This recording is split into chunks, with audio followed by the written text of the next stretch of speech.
የአርሴን ቬንገር ታሪካዊ መልእክት። አርሰናል ቻምፒዮንስ መሆኑ ከተረጋገጠ በኋላ ክለቡን ለመጨረሻ ጊዜ በ2004 ሳይሸነፉ ኢንቪዚብልስ ዋንጫ ያበቁት ፈረንሳዊው ሌጀንድ አርሰን ቬንገር ለአርቴታና ለተጫዋቾቹ በቪዲዮ ልዩ የእንኳን ደስ አላችሁ መልእክት አስተላልፈዋል። ቬንገር ተናገሩ፣ አደረጋችሁት። ሌሎች ሲቆሙ ሻምፒዮኖች ግን ይቀጥላሉ። አሁን የእናንተ ጊዜ ነው። ሂዱና በእያንዳንዱ ሰከንድ ተደሰቱበት።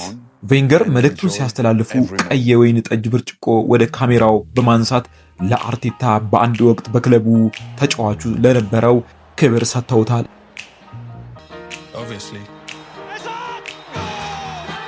አርቴታ እንዲህ አለ፣ እኔ ስሸንፍ እና አቻ ስወጣ ውደዱኝ፣ ስናሸንፍ መውደድማ በጣም ቀላል ነው። ለዚህ ክለብ የተሻለ ነገር ለማድረግ እያንዳንዱን የደሜን ጠብታ አቃጥላለሁ። አርቴታ ተጫዋቾቹን ሁልጊዜ የሚጠይቃቸው ጥያቄ አለ። የዚህ ትልቅ ድምፅ የስኬቱ አካል መሆን ትፈልጋለህ ወይስ አትፈልግም? ካልፈለክ ሌላ ነገር ማድረግ ትችላለህ። ይህ አቋሙ ተጫዋቾቹ ለክለቡ ያላቸውን ታማኝነት እንዲያሳድጉ አድርጓል። ማንቸስተር ሲቲ ከበርንማውዝ 1-1 መለያየቱን ተከትሎ አርሰናል ዋንጫ ማግኘቱ ሲረጋገጥ የተጫዋቾች መግለጫዎች ማህበራዊ ሚዲያውን አጥለቅልቆታል። ዴክላን ራይስ ከቡድን አጋሮቹ ጋር የደስታ ምስል በመልቀቅ ሁላችሁንም ነግሬያችሁ ነበር፣ አሁን ሁሉም ነገር አብቅቷል፣ ተፈጽሟል በሚል የድል ስሜቱን ገልጿል። ተጫዋቾቹ ላለፉት 3 የውድድር ዘመናት ሁለተኛ በመሆን ያሳለፉትን ስቃይና ጫና ሰብረው በመውጣታቸው ይህ ዋንጫ የጽናትና የእምነት ውጤት መሆኑን በጋራ ድምፃቸው አረጋግጠዋል። ከ22 ዓመታት ረጅም ጥበቃ በኋላ ሰሜን ለንደን በመጨረሻ በደስታ ቀልጣለች። አርሰናል የእንግሊዝ ፕሪሚየር ሊግ ሻምፒዮን ነው። ይህ ስኬት ግን በድንገት የመጣ አይደለም። ከሜዳ ውጪ ከተሰሩ የስነ ልቦና ስራዎች እስከ ሜዳ ውስጥ እስከ ነገሱ ድንቅ ታክቲኮች ሚኬል አርቴታ እግር ኳስን ያስተማረበት የውድድር ዘመን ነበር። በዚህ ቪዲዮ አርሰናልን ለዚህ ታላቅ ክብር ያበቁትን 5 ዋና ዋና ታሪካዊና ስነ ልቦናዊ ምስጢሮች በጥልቅ እንመረምራለን። እስከ መጨረሻው አብራችሁን ቆዩ። የመጀመሪያው እኛነት ከግልዝና ይበልጣል። the we over I። አርቴታ ከቡድኑ የማይደራደርበት ትልቁ ነገር እኛነት ነው። የዴቪድ ራያ እና የራምስዴል የግብ ጠባቂ ውዝግብ በብዙዎች ዘንድ ትልቅ ትችት አስከትሎ ነበር። ነገር ግን አርቴታ ለግል ስሜት ሳይሆን ለቡድኑ ታሪካዊ ግንባታ ሲል የወሰደው ውሳኔ መስመር ይዞለታል። ራያ ከበስተጀርባ ጨዋታውን በመመስረት ቢልዳፕ ያለውን ብቃት በመጠቀም አርሰናል ሜዳውን አስፍቶ እንዲጫወት አድርጓል። ዋንጫው የሚበላው በኮከቦች ስብስብ ሳይሆን ለአንድ ዓላማ በሚዋደቁ ቡድን መሆኑን አሳይቷል። ሁለተኛ የማይበግረው የዲፌንስ ግንብ ዲፌንሲቭ ዋል።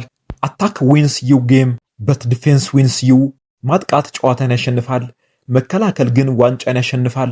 አርሰናል በዚህ ውድድር ዘመን በአውሮፓ ዝቅተኛው የጎል መስተናገድ ግምት ኤክስጂ ኤክስፔክትድ ጎል አጌንስት ያለው ክለብ ነው።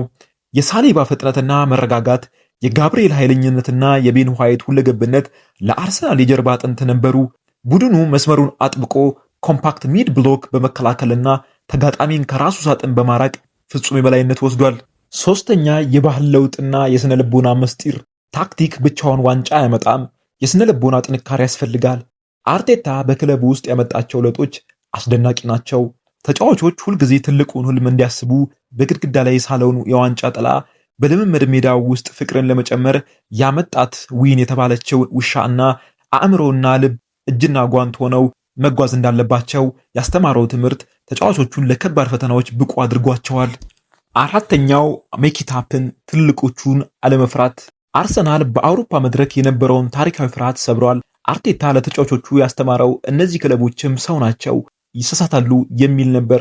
ሜዳ ውስጥ ገብታችሁ የታክቲክ ስሌት ብቻ ሳትጠብቁ እንዲሆን አድርጉት ሜኪታፕን የሚለው መመሪያ ተጫዋቾች በራሳቸው ተነሳሽነት ወሳኝ ውሳኔዎችን እንዲያሳልፉና ትልቅ ስሞችን ሳያከብሩ እንዲያሸንፉ ረድቷቸዋል።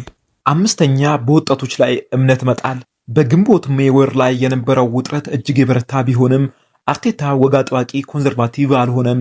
ታዳጊውን ሌዊስ ስሌኪን በትልቅ የቻምፒዮንስ ሊግ ጨዋታዎች ላይ በማሰለፍና ትሮሳርደን በወሳኝ ሰዓት ተጠቅሞ ማሸነፉ የቡድኑን ጥልቅ ስብስብ ስኳድ ዴብዝ አሳይቷል። ይህ ደግሞ ተጫዋቾች በማንኛውም ሰዓት ለቡድኑ ዝግጁ እንዲሆኑ አድርጓቸዋል። የአርሰናል የዘንድሮ ስኬት የሚያሳየን አንድ ነገር ቢኖር በትክክለኛ ሂደት ፕሮሰስ ላይ ማመን፣ ጠንካራ የባህል መገንባትና እስከ መጨረሻው መታገል ውጤቱ ታሪክ ሰሪ መሆን እንደሆነ ነው። ይህ የአርሰናል ወርቃማ ዘመን መጀመሪያ ይመስላል። እናንተስ ከአርሰናል የቻምፒዮንነት ጉዞ በበለጠ ያስደስታችሁ ታክቲክ ወይስ የተጫዋቾች ስነ ልቦና ነው? የሚቀጥለው የውድድር ዘመንስ አርሰናል የበላይነቱን ያስቀጥላል? ሐሳባችሁን በኮሜንት መስጫ ላይ አስፍሩልኝ። ቪዲዮውን ከወዳችሁት ላይክ እና ሰብስክራይብ ማድረግ እንዳትረሱ። በቀጣይ ቪዲዮ እስከምንገናኝ ቻው።